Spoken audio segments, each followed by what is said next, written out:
everybody, Paddy here, and thank you for watching and listening to TFN, which of course stands for the Effin News. Now the idea with this is positivity, solutions and inspiration every week coming to you from me. And first up, an undeniable great Kiwi who made us all so proud last year when he won the high jump gold medal at the Paris Olympics. Hamish Kerr is with me. And two boys from the Hutt Valley last week got 20 million views for something they filmed with them and a brown trout. 20 million views. What happened and why did the world love it so much? They are good Kiwis. And another good Kiwi today is a man called Graham Swan who lost his 5-year-old boy James. Now he's fighting to get other parents in the same situation, what he, his family and his boy couldn't get. Specialist palliative care for pediatrics, PPC they call it. Now he has got a powerful message for our health minister. And I interviewed one of the world's greatest creatives, James Cameron. He's also a great Kiwi, by the way, and most of that interview has been released already, but today I want to share the gem of it, James's advice, or Jim, as he told me to call him, on how to succeed in the world of creativity. It is inspirational, it is great wisdom. Right, let's get into it. Time to meet today's great Kiwi. Now, last year in the Paris Olympics, Hamish Kerr did what no Kiwi had ever done before. He won the gold medal in high jumping. The high jump, one of the most iconic and prestigious Olympic medals there is. I was gobsmacked. We all were. And last week, Hamish won a Halberg Award for that achievement, Sportsman of the Year, and I need to know how all of this happened. Welcome to the Effin News, Hamish Kerr. Oh, g'day, Hamish. How you doing? Good, Paddy. How are you, mate? Yeah, I'm very, very well. But, you know, I didn't win the Halberg Sportsman of the Year and I didn't have a massive jump on the weekend. You must be feeling awesome. I'm going to be honest, mate. I'm pretty exhausted. It's been a big 7 days, but it's a bit different. Obviously, the weekend jumping high, it's something that I'm pretty used to. But celebrating last week, at the Halbergs was a little bit different for me. And, it's obviously different set of clothes that I'm used to wearing, and different sort of room of people. But yeah, it was such a cool night. Yeah, so you had to get yourself into a tuxedo. Now, how tall are you? Because you are very tall. Yeah, I'm 6'6". So I wouldn't say I'm not like the tallest in the world. Like I'm not like ridiculously out of proportion, but it definitely is. It's pretty tough finding things that definitely cover, the bottom 2 inches of my ankles. Usually, it's a bit of a grim one. No, the suit looked good, and that's what 1.98 centimeters tall, or you're nearly 2 meters tall, aren't you? So you could have been a lock for the All Blacks or something, but you've chosen to be a high jumper. I'm a niche man. And being tall, were you tall when you were young? Because knowing some tall people and being relatively tall myself can be a bit of a mission in life in terms of, teasing, feeling self-conscious. Have you ever sort of felt those sort of vibes, or have you just always loved being tall? Yeah, it's funny. I mean, I think because I always played sport, my height was never something that I ever encountered being an issue or anything that I was kind of teased about, so to speak. But I think as well, like I always find it really weird because I got into high jump, or I really loved high jump when I was young. When I was probably about 10 or 11 was when I started jumping, and I wasn't tall back then, compared to what I was now. And so part of me is just feels so grateful that I actually did get this tall. My parents are both relatively tall; they're about 6 foot each. So I wouldn't say that, there was a massive amount of height in the family. So it is quite weird, thinking about all the things that have to happen between, being a child who loves sport to actually being a professional sports person. And yeah, I'm pretty lucky I did grow. And so I suppose from that perspective, like I've always just seen being this tall as a real blessing. But having said that, I wouldn't want to be too much taller, I think. Then flying and having to duck under doorways and fitting into cars and, all those sort of things that we just do on a day-to-day basis, they probably would start getting a little bit tough if I was any taller than I am now. Yeah, but being tall helps with the high jump, obviously.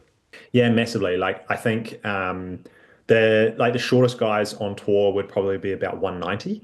And then I'm one of the taller guys on tour. There's a couple of guys who are a couple of centimeters taller than me, but for the most part, everyone's between about 190 and 2 meters. So yeah, definitely there's a barrier to entry there. But at the same time, it's all about, how you use all your other sort of physical qualities as well. I suppose we've all got. Yeah, because let's go through how high you can jump. Obviously, it was 2.36 at the Olympics, and then at the weekend here in New Zealand, how high did you jump at the weekend? So I jumped 230 in the weekend, so 6 centimeters less than what I did at the Olympics. But I mean, given the time of year I'm in at the moment, I'm just so stoked for that. Like it's something that we didn't really expect as a team. Like I feel like I kind of know where I'm at in my training a lot of the time, and we have been doing a few things differently. And I think definitely last year we really stepped up. I went from about seventh in the world at the start of the year to obviously top in the world by the end. So I think that's probably just evidence of where we're moving to, and that's sort of I don't want to say the minimum standard, because you can put something like that down on paper and then not jump 230 for a few comps, but I think it is sort of a sign of where things are going. And yeah, it's pretty crazy to think that I'm essentially jumping a meter, well, not a meter ruler, a 30 centimeter kind of like school ruler above my head. And being already quite a tall person myself, it's pretty weird.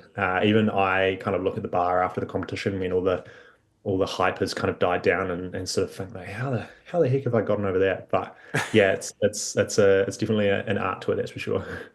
Yeah, well, let's talk about how high it is, because you're 1.98 meters, you're jumping 230 plus. That's the height, I guess, of the ceiling. So Almost. could you test it actually where you are now? Just if you just stand up, can you touch the ceiling with your hand? Just stand up and let's have a look. Yeah, so if this is so the ceiling is 240. Yes. So I have jumped like 230, which is like that high. Yeah, and the Olympics was 236, which is So nearly that was kind 240. of like maybe like Yeah. here. And the world record is 245, I think, is it? 245. Yeah. So I suppose for me, the next goal is to jump 240, because that's like quite a key height, and also because I think it would be kind of cool to be able to jump over a ceiling. And so, great motivation there. But 245 is amazing. Like, I mean, that was a record set in the 90s, and there's been some amazing guys ever since who have kind of come close to that, but never quite kicked it off. I think that, there is potential that I could, in the next few years, be getting up to that height. But I think for now, definitely 240 is the big goal. Yeah, so 240 is your goal now. Jump over a standard ceiling, Yep. a standard house ceiling. That's a really, really good goal to have. We've all got to have goals, Hamish. Yep. Yeah. And then, is the world record possible? You're saying it is. You could get there at some point. Yeah, yes, like potentially. I think for me, I love competing. I love winning. I love getting into those big competition moments and showing my capabilities, not just as an athlete, but or not just the physical qualities as an athlete, but also the mental qualities and the gamesmanship that occurs. It's almost like a kind of a chess game sometimes. And I think for me, winning at really high heights is something that I'm really interested in. The world record is a bit of a funny one. Often what will happen is it's just kind of the best jump that anyone's done on any given day.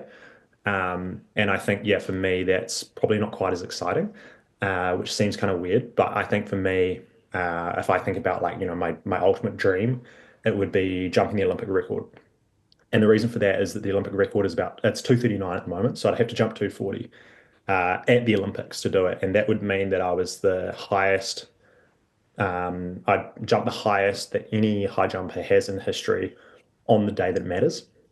Every 4 years, everyone knows that in August on the leap year, you have to have the best performance. And so for me, that's something that really spins my wheels is how do I have to structure myself and my team and, all my training and recovery to not just do one really good performance sometime, but one really good performance in 4 years' time. Wow, so that is your goal, this 240, for a whole different reason than A, it's obviously jumping over a ceiling. And jumping over a ceiling, of course. Yeah. But B, you want to do it when it matters, on the day that counts, at the next Olympics in Los Angeles. That is Hamish Kerr's goal. that means that I'm going to have to not only be the best athlete, but also the best person. I'm going to have the best team. I'm going to have the best mindset. All these other things that kind of feed into it, and that's for me what's really exciting is how can I optimize myself to kind of achieve that goal.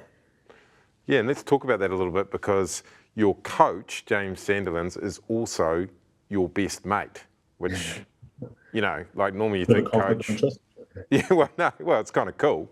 Normally you think coach, older guy or older woman or whatever, older person. But yeah, your coach and you are the same age and best mates. Yeah, so we actually competed against each other at high school. So I grew up in Auckland. He was a Timaru boy, so we didn't really speak. We probably didn't even really know how to communicate with each other. Me being a big city slicker and him being a country boy, but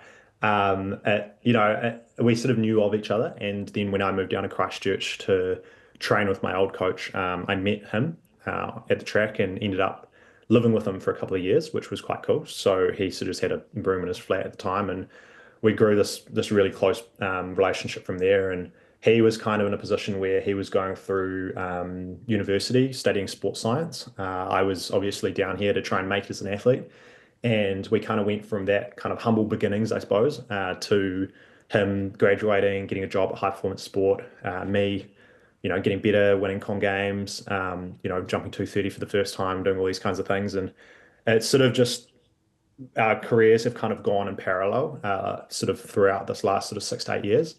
And yeah, it got to a point a couple of years ago that we actually took him away on a trip to do some technical analysis. So he was doing some videography and really kind of analyzing my technique, and it became very apparent that he was really well suited to sort of leading my team. My team kind of has changed over the last few years. It's much more around how does the whole team have a say and be able to kind of voice their opinions rather than just like the head coach role, so to speak, making all those decisions. So And it's like a so board of it's like a board of directors, really. 100%. Yeah. So the way I look at it is that I'm the chairman of the board. So I kind of sign off on all the top level stuff. And then Jimmy is essentially my CEO. He's the one who operationalizes it. And then all the other people in our team are essentially the C-suite. They are the ones who are essentially managing their own portfolios, but reporting back to Jimmy, who then essentially reports back to me. So it's a really cool way of working, and it's super collaborative. Everyone feels like they have, license to speak and voice their opinions on whatever they feel is relevant to them. And yeah, it's just a great environment to be in. I mean, for an athlete, it's pretty motivating knowing that you've got this team of people around you who are all like real hyped and really just bringing their A game to trying to make me better. And speaking of bringing the A game, at the weekend, a certain Maddie Wilson was absolutely on fire in the heptathlon with 6 personal bests out of 7, including in the high jump. And she is obviously your GF, your partner, your girlfriend. Yeah, so you might have had your information a little bit wrong there. So she actually did that last year. She got 6 out of 7 PBs. Oh, sorry. But in the weekend, no. So me and Maddie have been together for about 3.5, 4 years now. And yeah, it's really cool. She's an athlete as well. She's national heptathlon champion, but also like pretty much New Zealand #1 in the high jump at the moment as well. And so that's actually quite fun. I get to do a lot of training with her and, sort of help her out, and she helps me out a lot. I don't give her any technical advice whatsoever. We've got the same coach, so she's definitely in good hands there. But yeah, she also did awesome in the weekend. She won the women's high jump. So pretty funny when you're going along to a comp and obviously wanting to do well for yourself, but then kind of come home and everyone's got lots of stuff to celebrate. Yeah, so she was on fire at the weekend in the high jump. Yes, yeah. Yeah. And So she, not as part it's of quite funny, not as part of the heptathlon. As part no, of so it. it's pretty funny. She's obviously very good at multi events, which is 7 events, but also she can hold her own in the high jump, with all the top women in New Zealand. So yeah, she's pretty talented, that's for sure. So you've helped her get good at the high jump, I take it, because she's got better Not at the high really. jump since you've been together. Honestly, it's all the coaching. She's got the same coach as me. So, Jimmy's the people. Yeah, people always ask me if I give her tips, but No, I mean, honestly, like when we're at home, we obviously we're both very passionate about athletics, but I wouldn't say that it dominates a relationship. Yeah, but do you like go high jumping in the backyard when you're like bored? You know, like people play backyard cricket. You know, cricketers play backyard cricket. Do you play backyard high jump? You know? Yeah, just jumping over the fences and stuff, eh? No, No, it's no, we all. don't. Yeah. Okay, it's a high jump free zone. All right, that was a great interview. You're a great Kiwi. You're an amazingly cool guy, and all the best with 2 meters 40 at LA at the next Yeah, Olympics. I'll be jumping over a ceiling nearby you sometime soon. Good on you, Hamish. Cheers, Patty. Thanks heaps, mate. Thank you so much for that, Hamish. Great yarn. And look out for Hamish at the Nanjing World Indoor Athletics Champs in Nanjing next month. Then in the World Athletic Champs, which are not indoors, they're outdoors, in Tokyo in September. Good luck, Hamish, for smashing everyone at both of those. And thank you for your time. And speaking of time, now it is time for today's first Good Kiwi. Okay, 2 good Kiwis this week, and first up, a couple of boys who are good Kiwis, teenagers from the Hutt Valley who went viral last week to the tune of 20 mil views for something they did and filmed at the Hutt River on the weekend. They simply saved a trout from death. I met Hendrix and Logan to see what actually happened. Oh, g'day, bro. What's your name? Hey, I'm Logan. And what's yours, mate? I'm Hendrix. Now, here you boys saved a trout's life. Yeah, just over there. No way. Like, what? Oh my god. Is that a rainbow? No, it's a brown, but it's like dark. It's like Oh green. my. Let's talk about when you first see him. What'd you say to each other? Gee, I think there's a trout in there, eh? Something like that.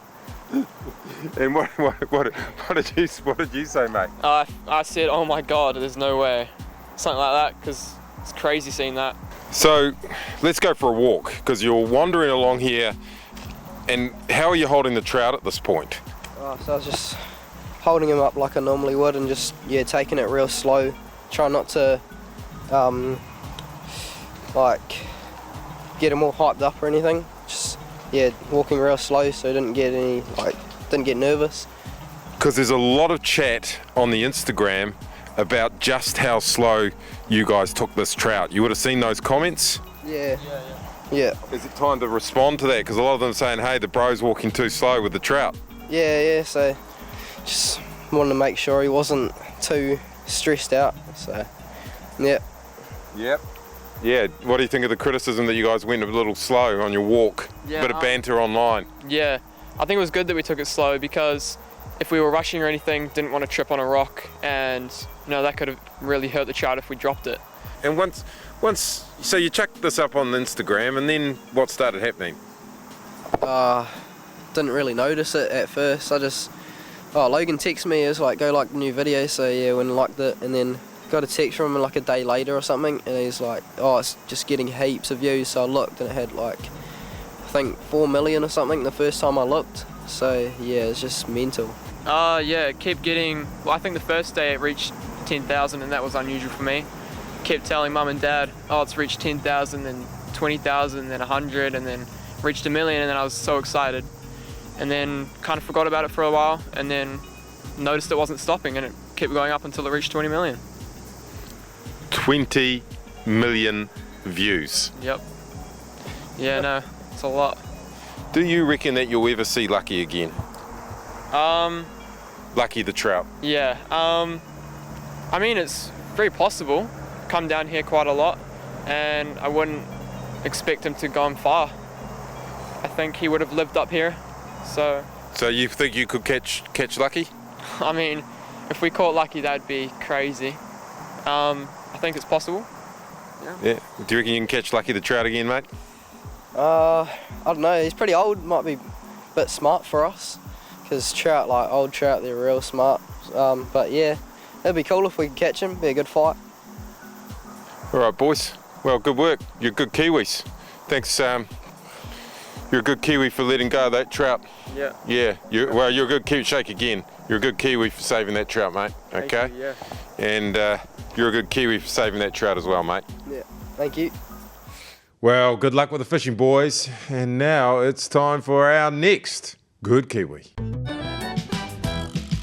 Now, if you've been following, you'll know there is a massive simple hole in New Zealand's health system, and it's this. Families with terminally ill kids don't get funded care from specialists in looking after kids who are dying and looking after the families too. It is simply the most terrifying and tragic thing in the world, and it makes an incredible difference to be guided by professionals rather than doing it on your own. Our next Good Kiwi is Graham Swan, who wants to share how hard the journey is without proper help. Graham, thank you very much for joining us here. And Graham, if you could start by telling us a bit about your son, James. Yeah, sure, not a problem. James was born a fit and well child. Up until the age of 3, hit all of his milestones. Typical boy, loved his diggers, loved motorcycles, concrete mixers, loved music, and absolutely adored by his older brothers and his family.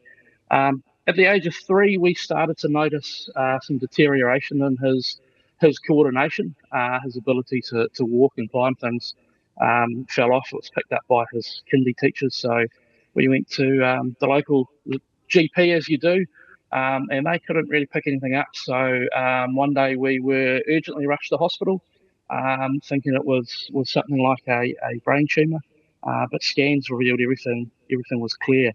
And then for the next 2 years, he seemed to baffle the medical people in New Zealand and overseas as he continued to deteriorate.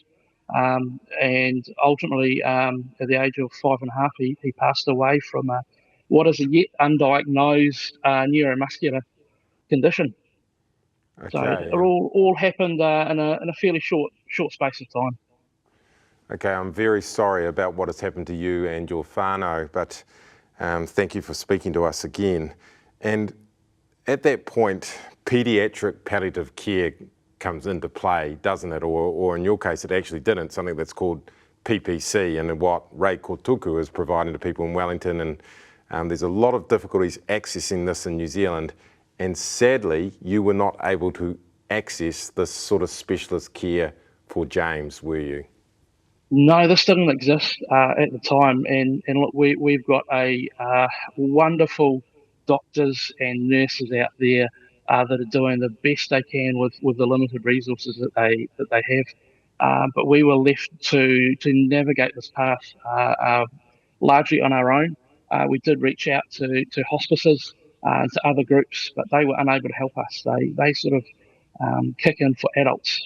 No one had the experience or the ability to help with children. So they all want to help, but they're not funded or allowed to help for whatever reason. So you're left out there trying to figure this horrible journey out by yourself.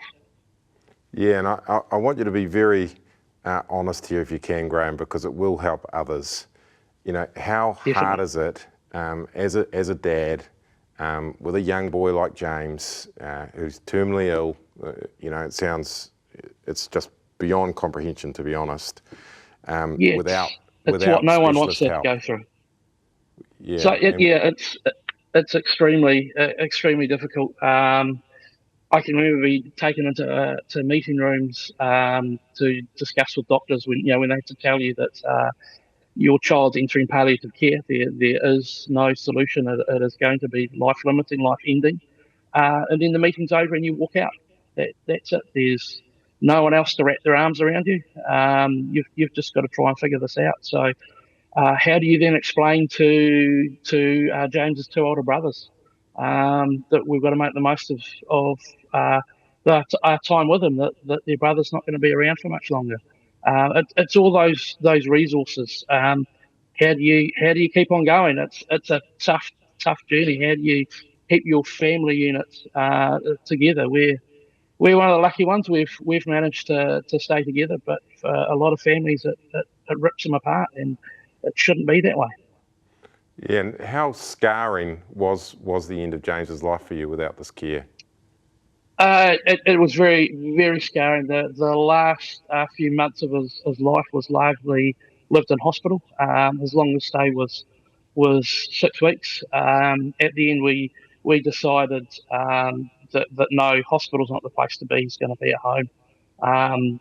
But yeah, realizing what's happening, that you're his sole carer, you're his parents, and that he's literally dying in your arms. It's extremely tough. And then afterwards, who's there to help? Who's there to make sure help is wrapped around people? There's just nothing. My personal journey, I've been to see people for help. There's not a lot out there for guys. Unfortunately, we're kind of expected to suck it up and get on with life. But his brothers, they were 9 and 7 at the time. How do you explain to them it's going to have some scars on them as they grow? They're doing extremely well at the moment, but you never know what that trigger point might be. A sudden death in the family or friends or at school can be what pushes you over the edge. Yeah, and would you wish this on? You obviously wouldn't wish this on No. on any other family having been through it. Definitely not. No one should walk this journey alone. We've helped through our charitable trust. We've helped another few other families on this journey make memories, but there's just not a lot of information out there, not a lot of help for people. I mean, are you frustrated and angry when you see that this is still happening to children in New Zealand today, and their families, and their communities, and their brothers, and their sisters? Does it make you angry? Very frustrated. It shouldn't be happening this day and age. It's not a lot of money from the government. It's several $1 million, but it's peanuts in the large scheme of things, and it will help down the line as well. It'll help future mental health of our young people, which is so important. But yeah, no one should be doing this alone.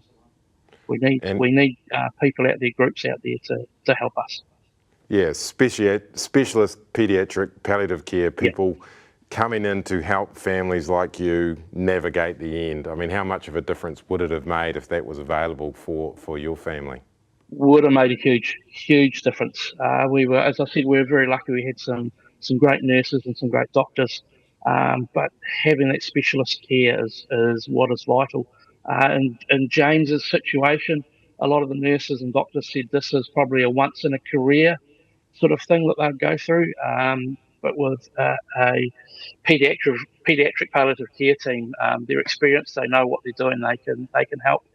And a lot of the time, it's putting you in touch with the right resources, putting you in touch with other groups out there that can help and support you as well. So it's not just the immediate family; it's the aunts, the uncles, the cousins, the grandparents as well that feel it too. And what then would be your message to the government? It's like you say, a few $1 million needed to keep Reikotuku going, a few million more to provide this to every family in the situation in New Zealand. What do you say as the father of a 5.5-year-old who died without specialist paediatric palliative care? What do you say to the Minister of Health, Simeon Brown? I'd say please listen to our story. Come and meet us. Happy to chat with them. Happy to share our experience, but there are others out there. We don't want people doing this alone. Please find some money, find some funding, and not just based out of Auckland either. We need this for the whole country. That would be your message to the government. Yep. It would be. Please find some heart and do the right thing by the youth. Right, thank you very much, Graham, and you've been very brave doing this, and again, my condolences to you, Nicola, and your family. Thanks for fighting for other families. Thank you, Paddy, for sharing our message and taking that to the people. We really appreciate it. Never again, I take it, is your vibe on this, isn't it? Yep, never. Don't want it to happen to anyone else. Wouldn't want anyone to go through it. Good on you, Graham. Cheers, mate. You're a good Kiwi. Thank you. Now, I'm not going to give up on this campaign, and we are making headway. Dr. Amanda Evans, who is the palliative care doctor that I interviewed back a couple of weeks ago, says that a donor has come out since our interview to help extend the service they provide in Wellington for another few months. Good news. And now, Labour's health spokesperson, Aisha Verrall, is going to take up the cause in Parliament with questions. And I reckon that we can actually fix this for people like Graham and his family. And honestly, if you know of a good Kiwi, because there's so many of you out there that you think I should meet, someone who is making a real difference to the community, then please email me, paddy@tfn.co.nz. Now, it is time for something extra for this week. Over the past few days, I've been releasing bits of an amazing interview that I did with James Cameron, widely regarded as the most successful film director of all time, and a man who is about to become a Kiwi. He's virtually a Kiwi as far as I'm concerned. And the last thing I want you to see is some amazing advice from the man called Jim that he has for other Kiwi, specifically a positive and inspirational message for people who want to achieve something creatively. Have a look at this. What is your advice to someone there that wants to be creative but have drive and execute? I think we imprison our minds when we're young that, oh, it's those other guys over there that are allowed to do it, and you don't necessarily feel a sense of permission. When I was a kid, I just naturally drew and wrote. I just drew. I couldn't not draw. And what I see with young folks coming up today is they'll draw and they'll create, but they don't want to share it because there's so much scrutiny through social media, and they're so afraid of being judged when they're still just flowering. They're still, they're still just learning the craft, So, I took a bunch of my drawings and I put them in a show, which is kind of touring around, and it's like, just draw, don't. Because if I had thought when I was doing that stuff that I was ever going to be famous, I wouldn't have done it. I'd have been paralyzed. And I just think kids judge themselves too harshly these days. Just be creative. Just do it. You got something to say. Just say it. Yeah, just do it. And just finally, this segment that you've been interviewed on is actually called Great Kiwi. We interview people who are great Kiwis. So congratulations on being a great Kiwi. Thanks. You're going to have to do this again when I actually get my passport. I think you count as a... We'll just bake it for a few weeks. You count as a great Kiwi. And we always end by asking other great Kiwis just to give a life lesson about anything for other Kiwis on how they can live their life better. Jim, what's a life lesson that you have for other Kiwis? Oh, geez, I don't know if I can teach Kiwis anything. I don't know. Just follow your heart. Just do it. Just throw yourself into it. Don't be afraid to jump off the cliff. And you could fail. It's okay. You'll find something else. But if you never express yourself because you feel held back, it's kind of what I was saying before. Just don't feel held back. Well, that's good advice. Yeah. Well, thank you very much, Jim. Okay. That was a great interview. Thank you so much. Yeah. It's been fun. Look forward to you becoming officially a Kiwi. Yeah, it'll be soon. Thank you, James Cameron, or thank you, Jim, for that message. That is TFN, the effing news, for another week. If you hear of anything or know of anything that can bring some positivity to the world of news in this country, get in touch. Paddy@tfn.co.nz. See you next week.